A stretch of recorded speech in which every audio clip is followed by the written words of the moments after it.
দেশে এখন বইছে নির্বাচনী হাওয়া। মনে হচ্ছে এই বুঝি ভোট এলো, কিন্তু এবার নির্বাচনের নতুন এক পার্থক্য আছে।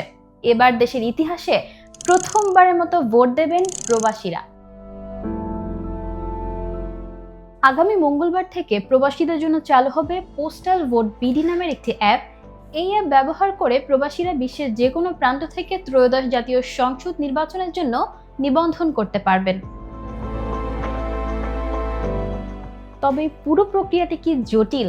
একদমই নয়, চলুন জেনে নেওয়া যাক। প্রথমত, ভোটারদের ঠিকানায় পাঠানো হবে ব্যালট পেপার ও খাম। দ্বিতীয়ত, ভোটার ব্যালট পূরণ করে খামে করে ডাক যোগাযোগে রিটার্নিং কর্মকর্তার কাছে পাঠাবেন। মনে রাখবেন, ভোট অবশ্য নির্বাচনের 20 দিন আগে প্রদান করতে হবে, তবে অবশ্য এটি শুধুমাত্র প্রবাসীদের জন্যই। তৃতীয়ত, বিদেশে পাঠানো ব্যালটে থাকবে নিবন্ধিত সব রাজনৈতিক দল এবং ইসির নির্ধারিত প্রতীক। চতুর্থ, একই সাথে থাকবে না ভোট। যদি কোনো আসনে একজন মাত্র প্রার্থী থাকেন, শুধুমাত্র সেই আসনের ভোটাররা না ভোট দিতে পারবেন। এবং সর্বশেষ, বিদেশে ভোট দিতে প্রত্যেক ভোটারদেরকে আন্তর্জাতিক একটি সিম কার্ড আবশ্যক। পাশাপাশি অ্যাপের জিও লোকেশন থাকায় বাংলাদেশে বসেও এটি ব্যবহার করা যাবে, তবে অবশ্য বাংলাদেশি ভোটাররা এটি ব্যবহার করতে পারবেন না।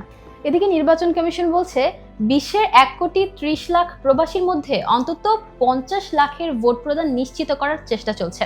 স্বাভাবিকভাবে প্রশ্ন আসে, এত প্রক্রিয়ার খরচ কত? মোটামুটি 700 টাকা খরচে হবে প্রতি ভোটারের।